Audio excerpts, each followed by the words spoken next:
Finding a horizon line outside or from a reference photo is one of the biggest challenges that I see people having.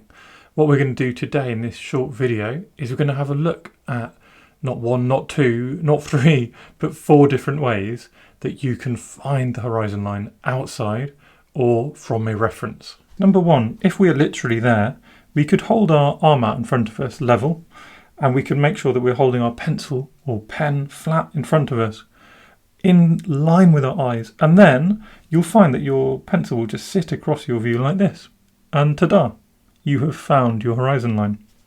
If we're working from a reference, we have to use different methods. So there's a couple of ways we can do this. Firstly, well, we can just find the heads in the scene. So look, if we just draw a line through all these heads, what we'll find is we get pretty much a horizontal line through the middle of our scene. So that must be our horizon line. Similarly, look where this horizon line is going. It's cutting through the tops of these cars, which we know are about head level. It's cutting through just under the tops of doorways, which we know are about head level. Again, this car is getting cut off, and all these doorways and umbrellas going back are just above it. So the other thing that we can do is we can look in our scene and go, look, where are all the doors? Where are all the things we know which should be at head level? And we can draw a line through those, and we'll get approximately the same line. There is one other way we can do it as well. That way is to look in your scene and find where do you find lines which are straight, lines which are horizontal. So if we look back here, look, the bottom of these windows is level as everyone's heads, and if we draw a line between them, we'll notice that that is a horizontal line. Whereas if we go up here, we'll notice that line is not horizontal, it's angled down a lot. This is angled even more. This is angled even more. So when we look in our scene and we look for those natural lines, eventually you'll find one, like if you look at this, it's really steep. If we come down and down, we look here, look, there's another line here, which is fairly horizontal. You just extend that, and look, it goes through everyone's heads.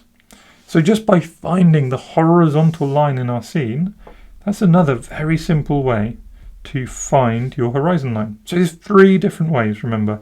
Finding the heads, finding the visual cues, and finding the horizontal lines in your scene. So the next thing to do is find our structural lines in our scene.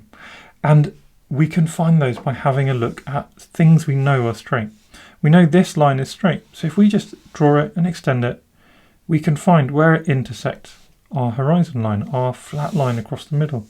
We can then do the same with another line, and we'll find it should come to about the same point. We could do the same with another line, and it should come to about the same point. Notice how all these lines are intersecting.